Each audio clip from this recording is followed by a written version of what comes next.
Hello friend, तो कैसे हैं आप। उम्मीद है कि आप सब बहुत ही अच्छे होंगे और अच्छे से अपना पढ़ाई लिखाई कर रहे होंगे। तो आज की इस वीडियो में हम देखने वाले हैं क्लास 10th के साइंस के 30 इंपॉर्टेंट ऑब्जेक्टिव को, जो कि आपके बोर्ड एग्जाम के लिए काफ़ी ज़्यादा महत्वपूर्ण है। तो वीडियो को शुरू से लेकर लास्ट तक वॉच करना, ठीक है। चलते हैं हम अपने क्वेश्चन की तरफ। हमारा यहाँ पे फर्स्ट क्वेश्चन है और यहाँ पे फिजिक्स, केमिस्ट्री और बायोलॉजी तीनों से क्वेश्चन लिया गया है 10-10 करके। इसलिए शुरू से लेके लास्ट तक वीडियो को वॉच करना और कितना क्वेश्चन आप सही करते हैं आपको लास्ट में कमेंट में बताना है। तो हमारा फर्स्ट क्वेश्चन है यहाँ पे, दाढ़ी बनाने के लिए किस दर्पण का उपयोग सबसे किसका उपयोग सबसे उपयुक्त माना जाता है। तो किसका हम उपयोग करते हैं, तो उसको हम करते हैं अवतल दर्पण का, ठीक है। और जहाँ पे दाढ़ी बनाया जाता है, जैसे कि बाल कटिंग होता है, तो वहाँ पे अवतल दर्पण ही लगा हुआ रहता है, ठीक है। तो ऑप्शन यहाँ पे हमारा क्या हो जाएगा, बी राइट आंसर हो जाएगा। क्वेश्चन इंपॉर्टेंट है, कई वर्षों में पूछा भी गया है। अब चलते हैं हम क्वेश्चन नंबर 2 पे। क्वेश्चन नंबर 2 है हमारे पास, लेंस की क्षमता का असही मात्रक क्या होता है। पिछले वीडियो में भी हम कवर किए इसको। लेंस की क्षमता का जो असही मात्रक होता है उसको हम डायोप्टर के नाम से जानते हैं और उससे डी से हम सूचित करते हैं। तो डायोप्टर यहाँ पे हमारा क्या हो जाएगा, राइट आंसर हो जाएगा। क्वेश्चन नंबर 3 है हमारे पास, पानी में डूबी हुई लकड़ी मुड़ी हुई प्रतीत होती है, इसका कारण क्या है। तो इसका कारण है प्रकाश के अपवर्तन, ठीक है। तो ऑप्शन बी हमारा यहाँ पे क्या हो जाएगा, राइट आंसर हो जाएगा, प्रकाश के अपवर्तन। क्वेश्चन नंबर 4 पे चलते हैं। तो क्वेश्चन नंबर 4 है हमारे पास, अभिनेत्र लेंस की फोकस दूरी में परिवर्तन किसके द्वारा किया जाता है, ठीक है। दृष्टि पटल के द्वारा, पुतली के द्वारा, पक्षमावी पेशियां या फिर परितारिका के द्वारा।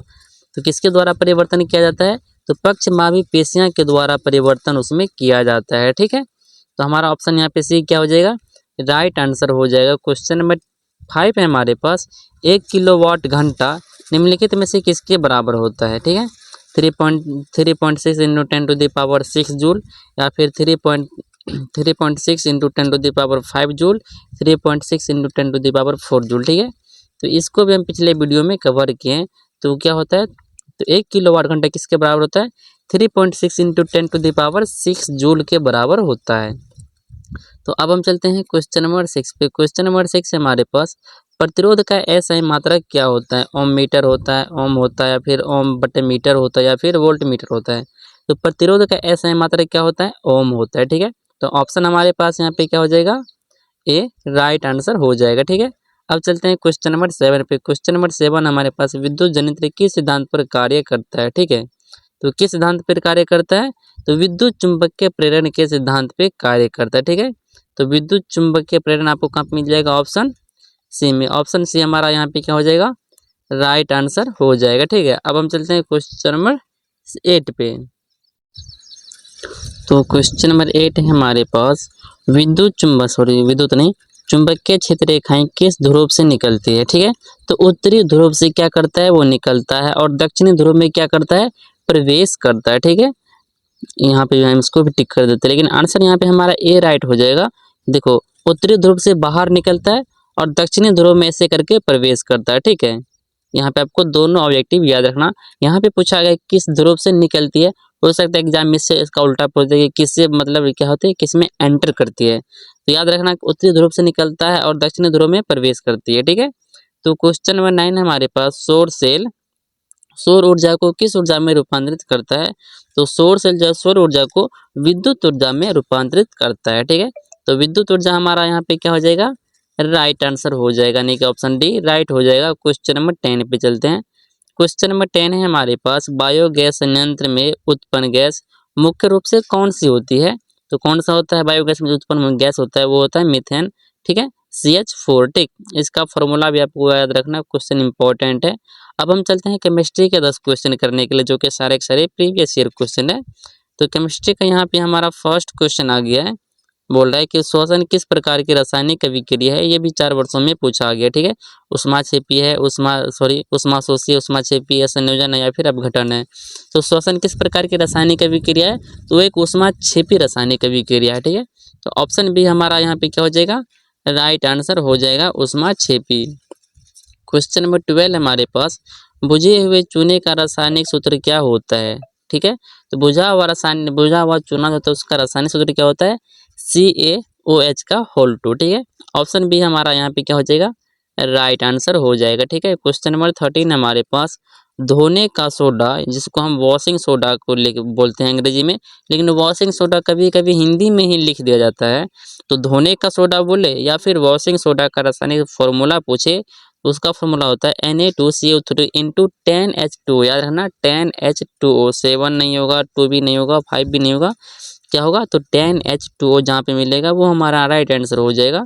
तो Na2CO3 इंटू 10H2O। ठीक है, क्वेश्चन नंबर 14 पे चलते हैं। क्वेश्चन नंबर 14 हमारे पास, निम्नलिखित में से कौन सा पदार्थ नीले लिटमस पत्र को लाल कर देता है।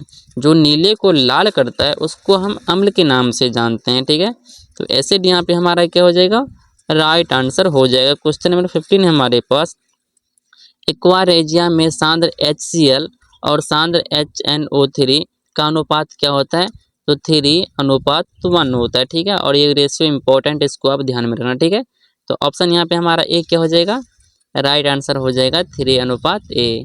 अब चलते हैं क्वेश्चन नंबर 16 पे। क्वेश्चन नंबर 16 हमारे पास, शुद्ध सोना कितने कैरेट होता है, तो शुद्ध सोना जो होता है वो 24 कैरेट का होता है। ठीक है, शुद्ध सोना 24 कैरेट का होता है, तो ये हमारा राइट आंसर हो जाएगा। हीरा एवं ग्राट निम्नलिखित में से किसके अपर रूप है, तो किसके अपर रूप है, एक क्वेश्चन मोस्ट इंपॉर्टेंट है और ये भी 4 वर्षों में क्वेश्चन पूछा गया। तो हीरा बोले या फिर ग्रेफाइट बोले, देखो तो ये किसका अपर रूप है, तो ये है कार्बन के। ठीक है, आपको पता होगा जब चैप्टर 4 पढ़े होंगे कार्बन के बारे में, तो वहाँ पे आपको बताया गया होगा। ठीक है, अब हम चलते हैं क्वेश्चन नंबर किस पे, 18 पे। क्वेश्चन नंबर 18 हमारे पास, अष्टक सिद्धांत अष्टक सिद्धांत का प्रतिपादन जो है वो किसने किया था, तो किसने किया था, तो हमारे न्यूलैंड साहब ने किया था। कौन, न्यूलैंड्स, हमारा क्या हो जाएगा, राइट आंसर हो जाएगा। ठीक है, यहाँ पे हमारा ऑप्शन बी राइट हो जाएगा। अब चलते हैं क्वेश्चन नंबर 19 पे। क्वेश्चन नंबर 19 हमारे पास, आधुनिक आवर्त सारणी का आधार क्या है, तो उसका आधार है परमाणु संख्या। पिछले वीडियो में अभी हम इसको कवर करवाए हैं। ठीक है, तो यहाँ पे हमारा ऑप्शन बी क्या हो जाएगा, राइट हो जाएगा। अब चलते हैं क्वेश्चन नंबर 20 पे। क्वेश्चन नंबर 20 हमारे पास, एथीन का रासायनिक सूत्र क्या होता है, 3 वर्षों में पूछा गया है।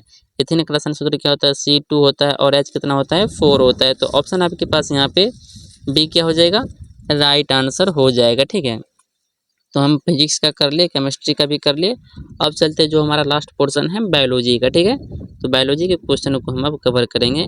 तो बायोलॉजी के यहाँ पे फर्स्ट क्वेश्चन हमारे पास, प्रकाश संश्लेषण की क्रिया में ऑक्सीजन बाहर निकलती है। ऑक्सीजन जो बाहर निकलती है वो कहाँ से निकलती है, 4 वर्षों में क्वेश्चन रिपीट किया गया है।